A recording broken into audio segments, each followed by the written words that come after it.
Hey guys! Today we're going to talk about why I chose the Model 3 Standard Range Plus.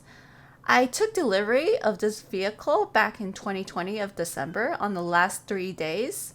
It comes with 1 year of free supercharging, and I pre-ordered this back in September. Prior to this EV, I had a 2017 Honda Clarity, the fully electric one. It was a 3-year lease, which I will talk about in another video. I purchased this car for roughly $39,500 after tax, registrations, and fees, and also subtracting the 2 available rebates at this time.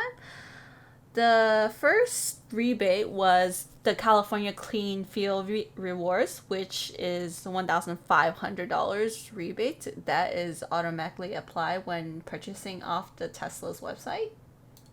There is absolutely nothing you have to do. Everyone that purchases a new Tesla off the Tesla's website will get this rebate.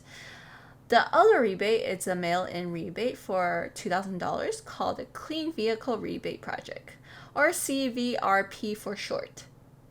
In order to receive this $2,000 mail-in rebate, apply online at cleanvehiclerebate.org when you take delivery of your car.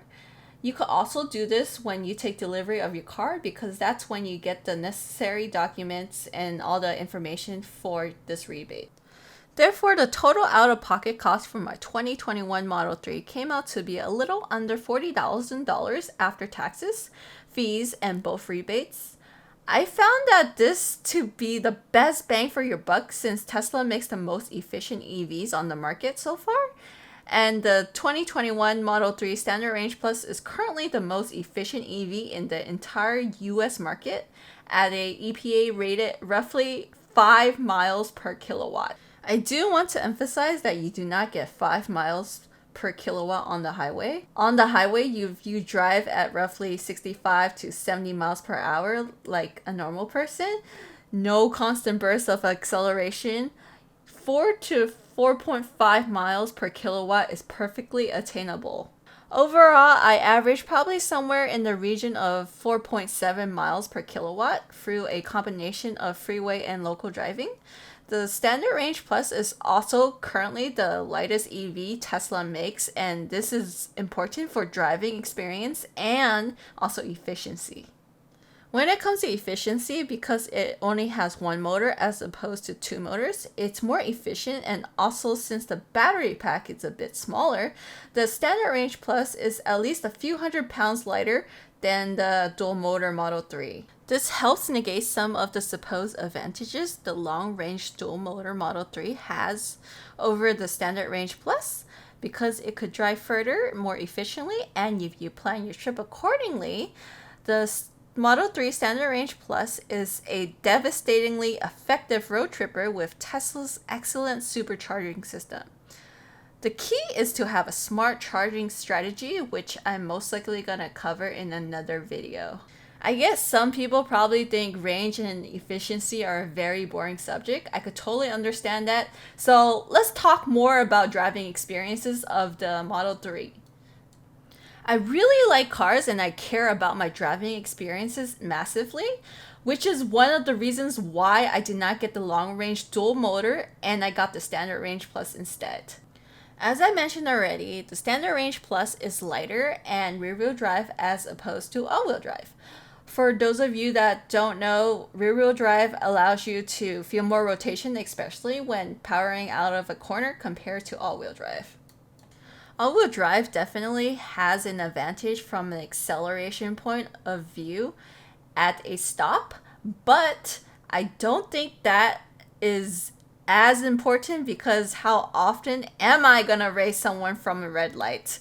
When you're at speed already, rear-wheel drive at this power point almost never spins out its tires, also as courtesy to Tesla's undefeatable traction control. All-wheel drive definitely has an advantage from an acceleration point of view at a stop, but I don't think that is as important because how often am I going to race someone from a red light? When you're at speed already, rear-wheel drive at this power level almost never spins out its tires, also courtesy to Tesla's undefeatable traction control. It is a good traction control system, as I almost never feel it working, cutting power. Also, the lighter Standard Range Plus gives the Power a far more nimble driving experience, especially when combined with the fact that the heavy battery is mounted to the floor of the car, giving a very tossable driving experience, similar to the 3 Series from the 2000s. When compared to my 540i, the Model 3 feels at least 30% more nimble and tossable. As a sports sedan, it really does a great job with the sports part. Sure, the long range and performance is faster and goes further, but if you're just looking for an efficient EV to save money, then this is your best bet and it's truly fun to drive. You're honestly not gonna drive more than 263 miles every day. Why lug around the extra battery, extra weight? There is a reason why Tesla didn't make a long-range rear-wheel drive, because it would seriously eat out into the market of the long-range dual motor. Tesla could charge nearly $10,000 more for an extra motor and a larger battery pack, but if they did make a long-range rear-wheel drive, not only would it be difficult to justify charging $10,000 for that car, for sure it would have to cost less than the long-range dual motor. More people care about range than acceleration power, but when your base version is already doing 0 to 60 in basically 5 seconds, acceleration is even less of a priority. From a business perspective, making a long-range rear-wheel drive would mean less profit for Tesla, further cementing the fact that the smarter buy is the Standard Range Plus. Thanks for watching, guys. Stay tuned for my next video where I will be talking about how Tesla's efficiency compares to other manufacturers' EV. And don't forget to like and subscribe.